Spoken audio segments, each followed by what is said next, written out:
नमस्कार, YGPS India न्यूजमध्ये आपले सहर्ष स्वागत आहे। तर आज आपण आलेलो आहोत वडसा येथील नागोबा देवस्थान येथे।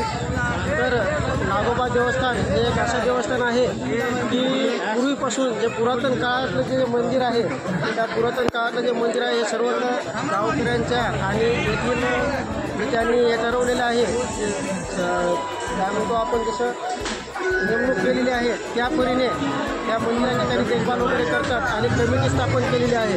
त्या कमिटीच्या अंतर्गत त्यांनी संपूर्ण या मंदिराची देखभाल वगैरे करतात। तर सरपंच प्रतिनिधी माननीय घोडामभाऊ यांची आपण प्रतिक्रिया घेतो आहे।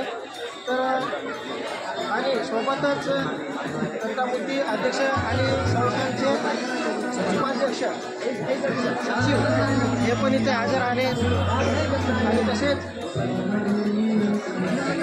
मागले तंटामुक्ती अध्यक्ष उपाध्यक्ष या संस्थांचे त्यांनी उपाध्यक्ष आहेत। चला तर पाहूया श्रावण भाऊ, नेमकं आज तुम्ही या संस्थांचे कोषाध्यक्ष आहात, तर आपली काय प्रतिक्रिया राहील? जसं की हे किती पुरातन काळातलं आहे आणि त्याच्यानंतर या तुमच्या गव्हर्नमेंटकडून काय अपेक्षा आहे? आमची अपेक्षा म्हणजे एवढंच आहे की आजपर्यंत जे आमच्या कमिटीनं आमच्या समितीनं जे केलेलं आहे, जे पुरेपूर चांगल्या पद्धतीचं केलेलं आहे। हा जो मंदिर आहे, हा नागनाथ देवस्थान जो आहे ते पुरातन काळातून आहे आणि त्याकरिता जे कामं काही दिलेत आमदाराने दिले आपल्याला कामं, सर्व काही गोष्टी। आणखीन आमची अशी अपेक्षा आहे की आम्हाला ते पाण्याच्या सुविधेसाठी आणखीन आमदार असो खासदार असो त्यांनी लक्ष देऊन हा सुद्धा पाठपुरावा करावा अशी आमची अपेक्षा आहे।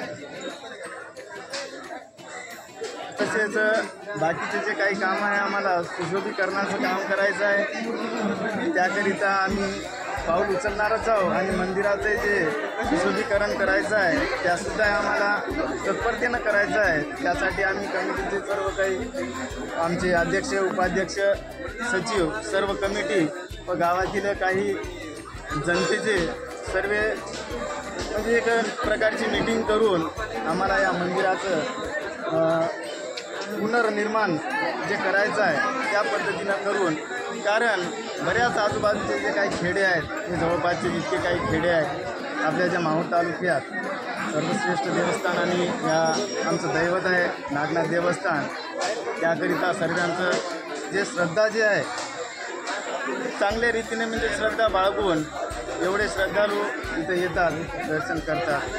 त्यासाठी म्हणजे या श्रावण महिन्यात हे नागपंचमी आणि आपल्या याच्यात आणखी वनभोजनाचा कार्यक्रम होत असतो। त्यावेळेस आम्ही तुम्हाला सांगूच, पुन्हा यात्रेचा एक महाशिवरात्री राहते, असे कार्यक्रम याच पद्धतीने होते। आणि आज तर समजा तुम्ही एक सांगत आहात, पण यापूर्वी देखील प्रशासनाकडून काही दखल घेण्यात आलेली आहे का त्या देवस्थानासाठी? प्रशासनाकडून असं कोणती दखल घेतलेली नाही, पण जे आमदारानं हे जे आहे सीडीवर हे पेवर ब्लॉक आणि नागनाथाचा जो रोड आहे तो रोडसुद्धा आमदारच्या निधीतून कितीतरी वर्षानं आम्ही झटके घेऊन पण भीमराव केराम साहेबांना आम्हाला रोड करून घेतला।